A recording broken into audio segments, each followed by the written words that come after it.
Hello, my name is Hakon and welcome back to my channel where today I am talking about a computer game, which is something I don't usually do on this channel because, well, I don't play games that much for one, and secondly, when I do, I wouldn't necessarily have much to say about it. But in this case, I do because I've been playing a bit of Satisfactory over the last few weeks and I'm quite enjoying the game. And I have watched some YouTube videos with different tips on gameplay, designing factories, production lines, etc. But there's one thing that I have discovered that I've not heard mentioned anywhere else, and that is a mid-game little trick for the easiest way to explore the planet.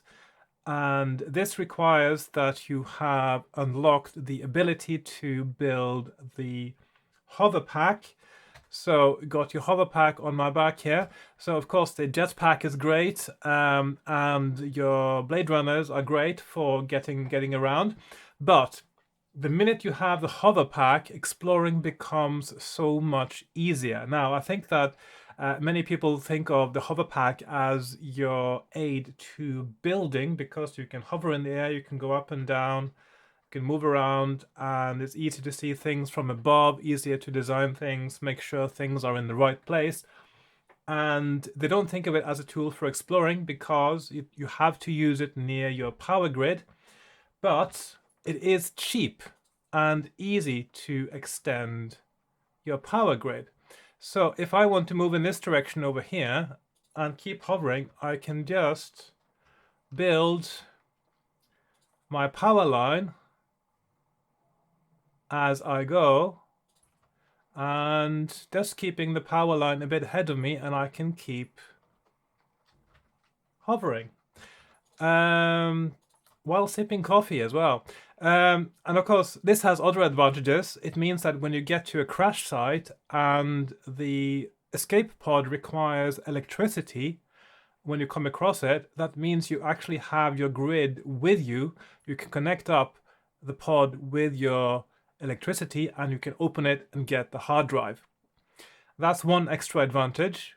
Another advantage is that if you are expanding your power grid by making geothermal plants, which, let's face it, are very easy power, doesn't require any effort besides building it and connecting it to your grid.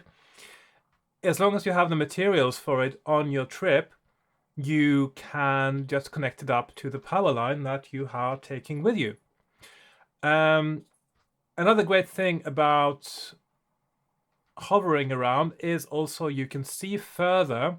It's easier to spot power slugs, Mercer spheres, or certainly the ones that are close to the surface. A lot of them are a little bit hidden away, and often they are underground.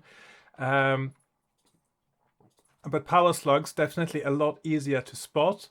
It's easier to take out aliens from the air as well using your rifle, which of course you should have at this point of the game as well when you have um, the hover pack. And of course, you're not using any fuel as you're going about, so you don't have to bring any fuel with you, extra fuel for your jetpack. Another advantage when exploring is you don't need to bring material so much for. Sometimes when you try to climb up cliffs or get across gullies, you might have to build some structures if you are traveling with your jetpack. You might have to build more catwalks or foundations. But with this method of moving around, you can usually place your power lines higher up. Now, sometimes you might struggle on cliffs to place a power line, but if you do, you can always place a foundation. And when you place a foundation, you can place a power connection on it. Of course, if you have unlocked the wall connection, it defaults to that on the side here. Or, of course, because of the fact you can hover a bit above your, say I'm staying above this one over here now, you can still hover quite high, and allowing you to build that. Well, of course, you would have to aim it just right.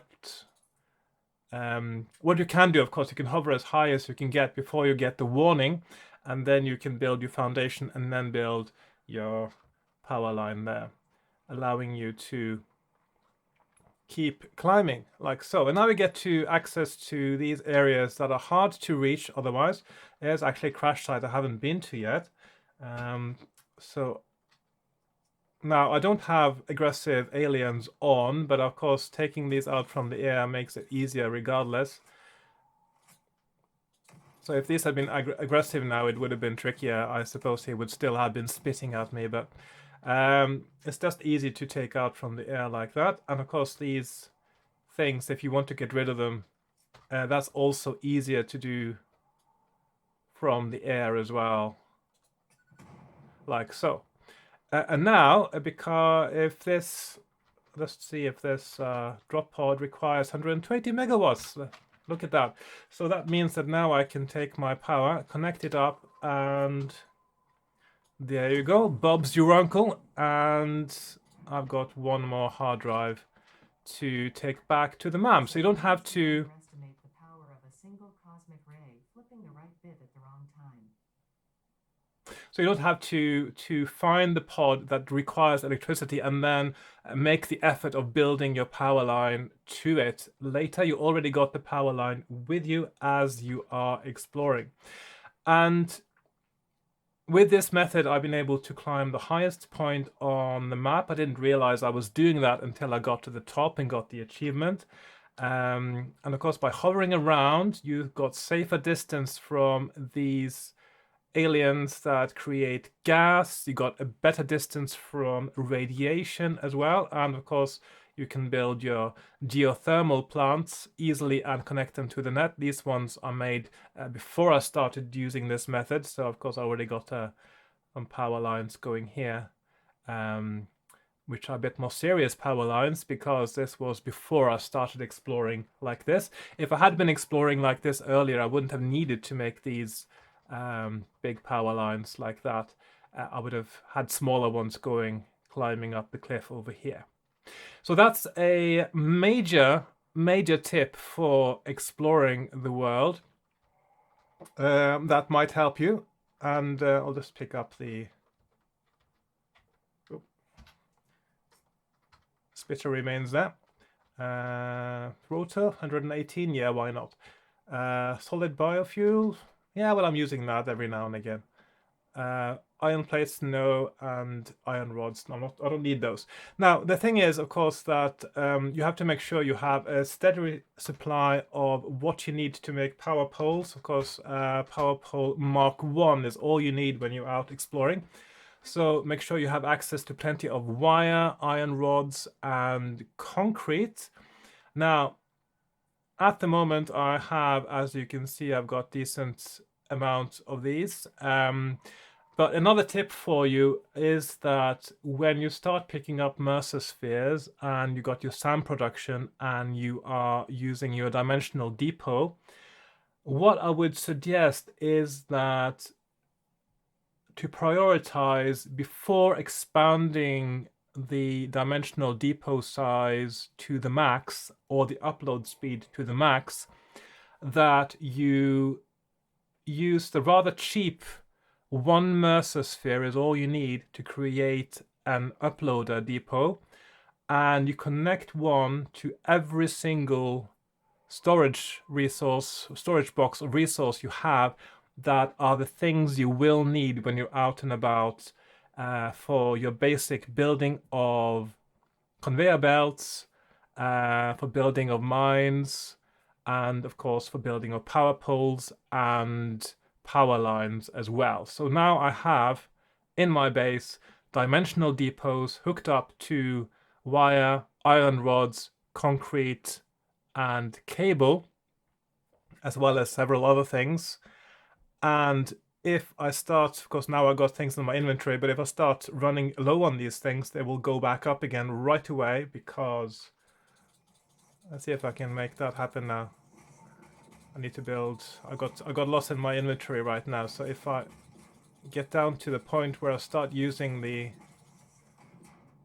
Yeah, so now it's purple. That means I'm now using the dimensional depot resources. And as you can see, as I am building now, it goes back up again. Actually, it looks like I've not got the wire connected right now. So that needs... That's because I've been reorganizing my base at the moment. But the rods and the concrete, as you can see, they are being refilled as I'm using them. So that is another tip for you. The depot, make sure that you connect those to all the things that you need when you're out on your trip, so you don't have to go back to base and you also don't have to fill up your inventory with things that you may need along the way. One more tip, once we're on the subject of exploring, when you pick up your alien remains and your power slugs, one thing that I have done, let's just get rid of all these now. One thing I have done is that I used to process them manually on the workbench most of the game, and then I realized that actually I wanted to just automate it so that every time I went home from a little exploration, I would just dump them in a box. Oh, is that a power slug over there in the distance? I would just dump them in a box, and all the power slugs, all the alien remains would be processed into protein, and then into DNA capsules, and then dumped directly from there into the sink for lots of points. And processing leaves and wood as well into biofuel, and storing Mercer spheres and summer sloops in the dimensional depot at the moment. And when I realized I was doing that and I was setting up the production line for it, actually I'll just show you that. I'll just swiftly fly back to my rather crummy base. Now this is not a very nice base. If you look on YouTube, you're going to see lots of people with very nice bases. This is, I have not done anything to my base for a really long time now. I built it just to sort out the production for phase 3, and I was trying out using a bus system. So I've got this bus system going along the side of 3 different floors that have all the production that I needed to get the target for phase 3. So I'm going to rebuild that completely now, because now I have conveyor belts Mark 5, so I got faster belts. I've expanded with a few more mines, and I just got nitrogen coming into my base as well. But what I'm going to show you is I've got a production line here that is doing the processing for the things I pick up on when I'm out for a exploration. So I do have to excuse the mess. So I've got this box over here next to my hub. Where I just drop things that I pick up. So your summer sloop, Mercer spheres, alien remains, power slugs. That's about it for this one. And then this gets sorted here with smart splitters. So these first ones process leaves, wood, mycelia, and then we have the alien remains are processed here. But the main thing I wanted to show you now is that another thing that you might be worth prioritizing early on in the game, or as early as you can, is to boost the output of your alien protein processing with summer sloops. Now, if you don't know yet, a summer sloop, once you have the technology to use it as such, allows you to boost the output of any manufacturing machine to double without increasing the use of resources. So you put in the same amount of resources, but you get twice as much output. So if I remove this now, it says 20 per minute, and put it back there, you got 40 per minute. And that means that And this happens, of course, in the protein making stage, but also in the DNA capsule making stage, which is over here. And that is multiplied by 2, meaning that you actually quadruple the amount of DNA capsules you create that are sent to the sink, and so you get 4 times as many DNA points, and then you collect your coupons faster.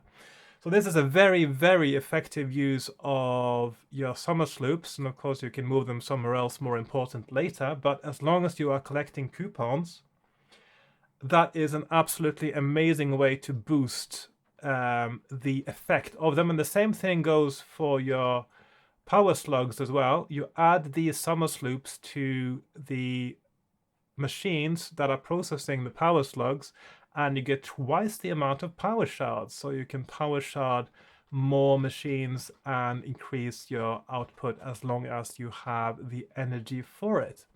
So that's another little tip. So you have traveling using your hover pack and moving your power line with you. So you can also connect your crash site escape pods. You can connect your geothermal plants as you are exploring.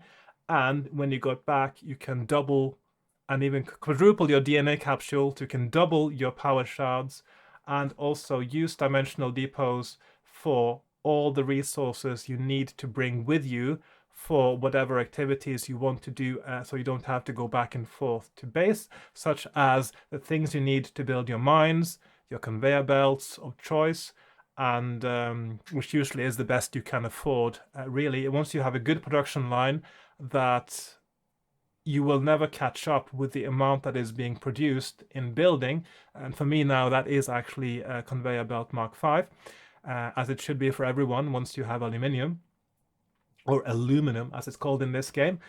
Then you just pop that right into a dimensional depot. It's always available to you, and you don't have to go back and forth. So there are some useful tips here for you, I hope.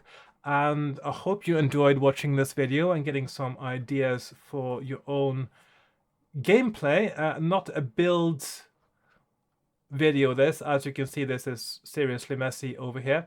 But it's functional at the moment, although I still actually have a reinforced iron plate production line going back from what feels like the Stone Age. The one I made first is still there. I haven't actually removed it yet and replaced it with a more modern one, but I will at some point. So the thing about this game, of course, it is what you make it. It is what you enjoy doing and how you enjoy doing it. I still haven't tried trains, for instance. There's lots of things I haven't done in this game, but I do like traveling around exploring with a hover pack. It made it so much more fun to travel around. It's also much faster as well to traverse rough terrain when you can fly in the air. And of course, climbing so much easier, crossing gullies so much easier, and yeah, I quite like this the concept. So that's an idea that came to me just a few days ago, and I thought I'd like to share it with everyone. So I hope you enjoyed that and that you found it useful. And if you learned something new, please drop a comment below and leave a like, share, and subscribe, etc. All those things you do on YouTube. And I will see you in my next video, which most likely, by the way, will not be about Satisfactory. I do warn you, if you are watching my channel for the first time because you found the Satisfactory video, my channel might not be the one that you will want to follow generally, but you never know, there might be something else on it that you also like. But there will probably not be that much gaming content here, to be honest, so I'll leave that for channels with more focus in that direction. But on this occasion, I felt I had a little something to add that I still hadn't seen mentioned anywhere else. So thank you very much, and goodbye for now. Bye bye.